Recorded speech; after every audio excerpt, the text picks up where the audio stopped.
for example. Thank you very much. Yesterday, in this room, U.S. Defense Secretary Robert Gates unveiled new plans to increase the U.S. military presence and involvement in Southeast Asia. He announced that the U.S. will increase its training and exercises with allies in the region, increase troop rotations through Australia, upgrade military infrastructure along the Indian Ocean, and move more naval warships to Singapore. Gates explained that, quote, "The U.S. Navy and Air Force have been concerned about anti-access and aerial denial scenarios for some time." Now, you just said that security cooperation shouldn't be targeted at specific countries, but of course there is only one country that concerns the U.S. and its Southeast Asian allies when it comes to anti-access and area denial scenarios, and that country is China. Do you see these moves as part of an effort to contain China?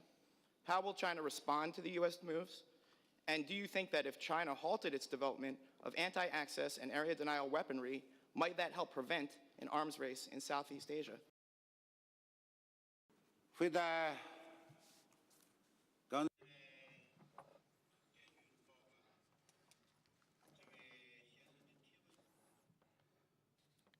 I will take the question of this gentleman from cable news. First, I want to emphasize that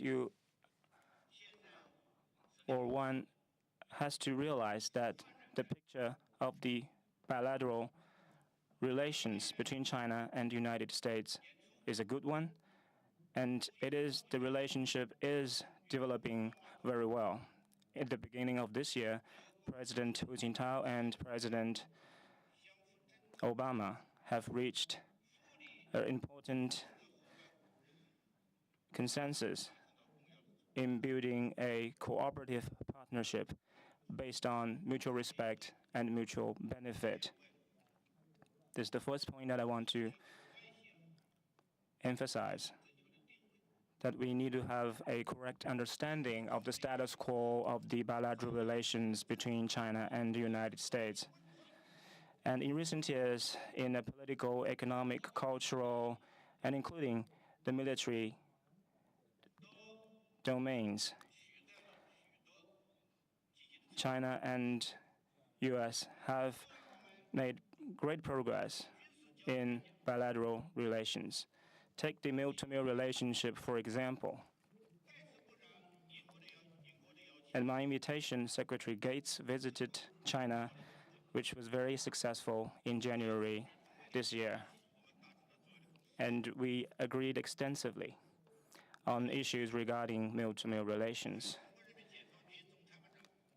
In last month, Chief of the General Staff of PLA, General Chen Bingde, at the invitation of Admiral Mullen, also had a very good visit to United States. And as for the future development of mil-to-mil relations, the two reached a 6-point consensus. In the afternoon, the day before yesterday, while we were both present in Shangri-La Dialogue, Secretary Gates and I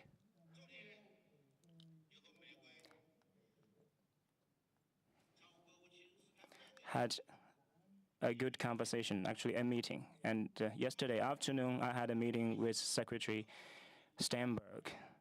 And I believe all of us are very optimistic about the future of bilateral and mil-to-mil relations. And all of us are for greater enhanced practical cooperation so that the mil-to-mil and bilateral relations between the two nations will make continuous progress. And that's the point that I want to raise first. As for maritime safety or security,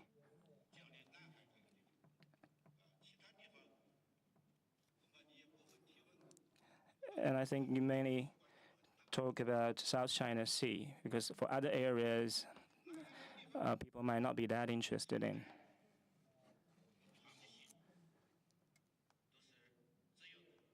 And in this area, I would emphasize that the freedom of navigation and overflight in this region has never been impeded.